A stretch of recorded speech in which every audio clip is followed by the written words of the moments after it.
자, 한 공간에서 웅장한 교향곡도 들리고 또렷한 연설도 완벽하게 들리게 한다.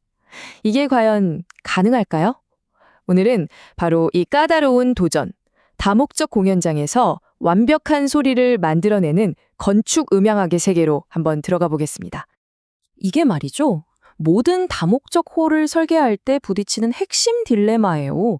완전히 다른 두 가지 목적을 한 공간에서, 그것도 최고 수준으로 만족시켜야 하니까요. 근데 그 해답의 열쇠가 의외로 시간에 숨어 있습니다. 음향 설계에서 가장 중요한 개념이라고 할 수 있는데 바로 잔향 시간입니다. 뭐냐면 텅 빈 방에서 박수를 딱 쳤을 때 울림이 남는 거, 그거랑 똑같아요. 소리가 벽이나 천장에 부딪혀서 반사되다가 서서히 사라지기까지 걸리는 시간. 바로 이 시간이 공간의 소리를 풍성하게 만들기도 하고 반대로 아주 또렷하게 만들기도 하는 거죠. 바로 이 지점에서부터 설계자들의 진짜 머리 아픈 고민이 시작되는 겁니다. 한번 보세요. 연설은 어때요? 단어 하나하나가 귀에 쏙쏙 박혀야 하니까 잔향이 1초 정도로 짧아야 해요. 근데 반대로 오케스트라 음악은 소리가 공간을 가득 채우는 그 풍성함이 생명이잖아요. 그래서 2초 정도의 긴 잔향이 필요하단 말이죠.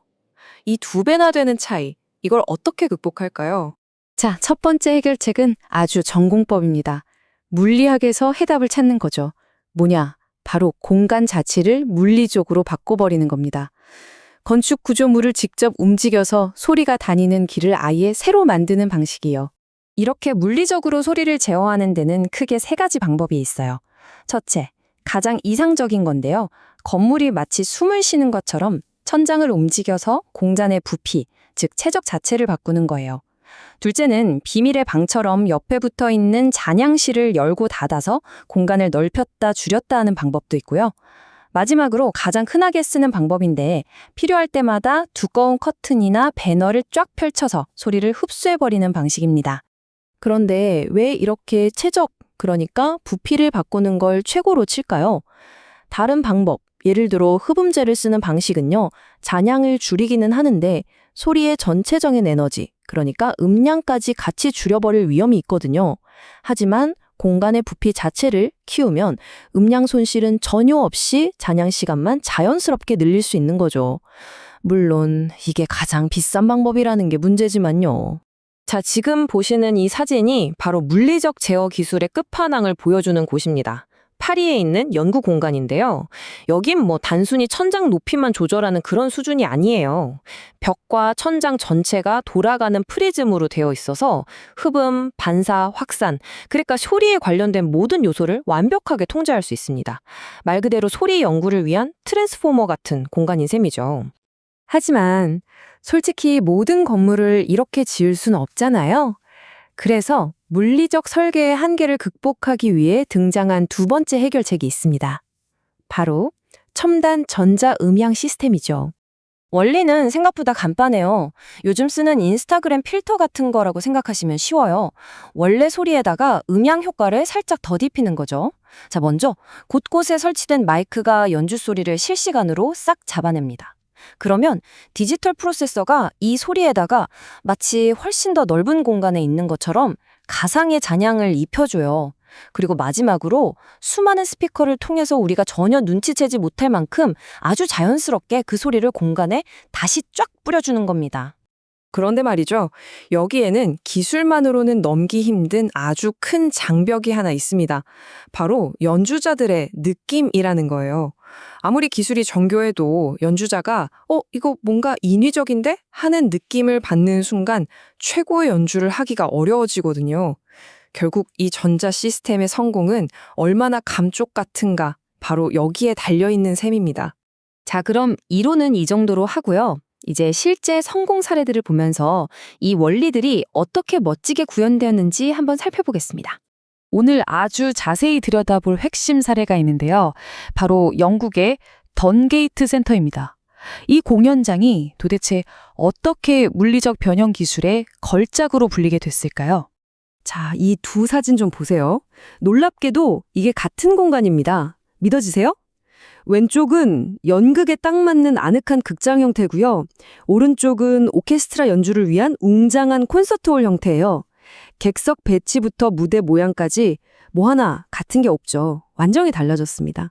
이 놀라운 변신의 비밀, 바로 에어캐스터 타워라는 기술에 있습니다. 이게 뭐냐면요, 수십 개의 객석 덩어리들을 거대한 타워처럼 만들어요. 그리고 그 바닥에 압축 공기를 확 불어넣어서 마치 호버크래프트처럼 살짝 띄우는 겁니다. 그러니까 단 몇 명의 힘만으로 수백 톤짜리 객석을 레고 블록처럼 자유자재로 움직여서 홀의 구조를 완전히 바꿔버릴 수 있는 거죠. 와, 정말 경이로운 기술 아닙니까? 여기에 또 하나 정말 기발한 아이디어가 숨어 있습니다. 보통 연극 무대 위쪽을 보면 배경막이나 조명을 매달아두는 플라이타워라는 아주 거대한 수직 공간이 있거든요. 바로 이 공간을 활용하는 거예요. 콘서트를 할 때는 이 공간이랑 객석 사이의 벽을 확 터서 전체 홀의 부피를 극적으로 늘려버리는 겁니다. 앞에서 우리가 봤던 가변체적 원리를 정말 영리하게 구현한 거죠. 자, 그렇다면 설계자들은 이 물리적인 방식과 전자적인 방식 사이에서 어떤 결정을 내려야 할까요? 그 선택의 기준은 과연 뭘까요?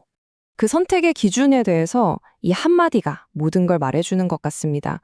어설픈 타협은 연설과 음악 모두의 불만족스러운 결과를 낳을 가능성이 높다. 특히 수천 명이 들어가는 큰 홀에서 에이, 그냥 중간 지점에서 타협하지 뭐 이런 생각은요, 최악의 결과를 낳습니다. 연설에도 별로, 음악에도 별로인 그냥 애매한 공간이 되어버리는 거죠. 자, 두 가지 접근법을 표로 한번 비교해 볼까요? 장단점이 아주 명확하게 보입니다. 먼저, 물리적인 변경은요, 가장 자연스러운 소리를 만들어주죠. 하지만 아시다시피 초기 비용이 어마어마하게 듭니다. 반면에 전자 시스템은 상대적으로 저렴하고 훨씬 유연하죠. 하지만 자칫하면 소리가 부자연스럽게 들릴 위험이 있고 이걸 또 제대로 다룰 전문가가 항상 붙어 있어야 해요. 그리고 중요한 차이점이 하나 더 있습니다. 전자 시스템은 기본적으로 소리를 더하는 방식이라서 전체 음량이 항상 커진다는 점, 이것도 기억해 두셔야 합니다. 특히 이 숫자를 기억하셔야 합니다. 1000석. 객석수가 1000석을 넘어가는 순간부터는요, 어설픈 타협이 나는 선택지는 아예 없다고 보시면 됩니다. 이 규모부터는 공간의 부피를 통째로 바꾸는 아주 과감한 물리적 설계를 하던지, 아니면 정말 정교하게 통합된 전자 시스템을 도입하던지, 이런 고도의 전략이 반드시 필요해지는 거죠. 결국 성공적인 다목적 홀을 위한 핵심 열쇠는 아주 명확합니다. 첫째, 처음부터 이 공간이 무엇을 위한 곳인지 우선순위를 확실히 정해야 합니다. 둘째, 큰 홀이라면 과감한 물리적 변화냐, 정교한 전자 시스템이냐, 둘 중 하나를 확실하게 선택해야 하고요. 그리고 마지막으로 아무리 좋은 시설을 만들어놔도 제대로 쓰지 못하면 다 소용없잖아요. 그러니까 운영 계획까지 함께 설계해야 한다는 겁니다. 기술이 계속 발전하고 있는 지금 이런 질문을 던지게 되네요. 미래의 완벽한 소리는 우리의 눈을 사로잡는 경이로운 건축의 변신을 통해 만들어질까요? 아니면 우리의 귀는 전혀 눈치채지 못하는 완벽한 전자적 제어를 통해 구현될까요? 미래의 공연장은 과연 어떤 소리로 우리를 감동시킬지 정말 기대되지 않으세요?